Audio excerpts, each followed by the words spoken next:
One of the really interesting things about Dandelions is it's got this very hopeful chorus lyrically, but the music also has a bit of a melancholy feel to it that almost suggests that you're not convinced that there is a good future out there. And I guess I'm curious what you think about the world that Jack is going to live in, and if that tension was on purpose or if it just kind of developed over time.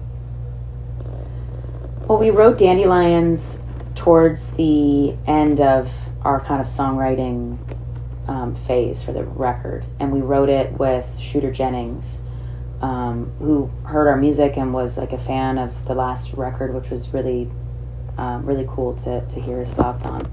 I think during that time, obviously I was very pregnant. I was probably like 6 months pregnant at that point, 6 or 7.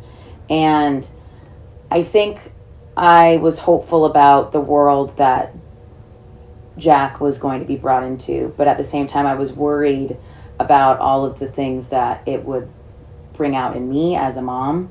And just the, like, all of the unknowing of having a kid introduced into your life. You know, AJ and I are so used to being like independent people. You know, we have been since we were quite young.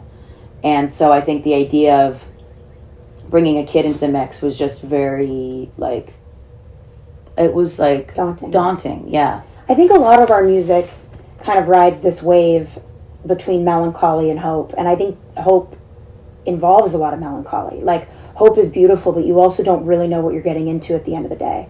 Hope is hoping that life is going to be great and that you are going to be able to raise someone in a beautiful way and they are going to be an independent thinker and they are going to stay safe, but we also don't know what the future holds. So it's hard, you know, I want to live life with a crystal ball, but none of us have that. And I do believe that it's important to tell stories, but also keep this this honesty between yourself and the audience that shows, like, yes, I'm hopeful, but I'm also worried. I'm scared. And it's okay. That's life. It Balance seems between like both. what it feels like Dandelions and Places to Run all have melancholy, sad verses and hopeful choruses. I think the structure of, like, coming at things with kind of a sad verse and then blossoming into like this hopeful chorus and going back into this introspective sad verse and then blossoming into this hopeful chorus is kind of just something Aly and I do. I don't actually think that's planned. I think it's just accidental, but almost like a happy accident that we're willing to just kind of embrace. And ride the wave of both things. Yeah. I mean, I think it's very human of us.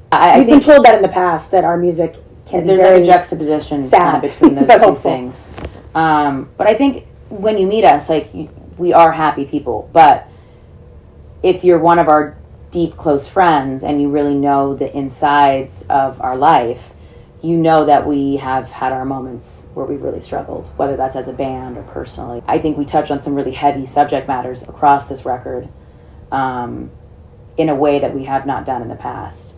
And so, yeah, I'm really curious to see what our listeners take from that.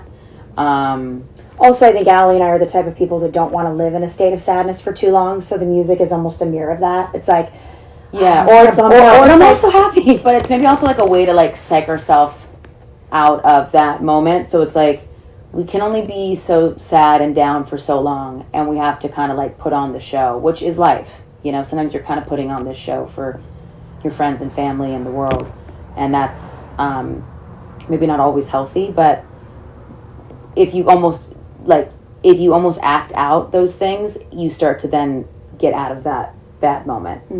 I don't know if that makes sense.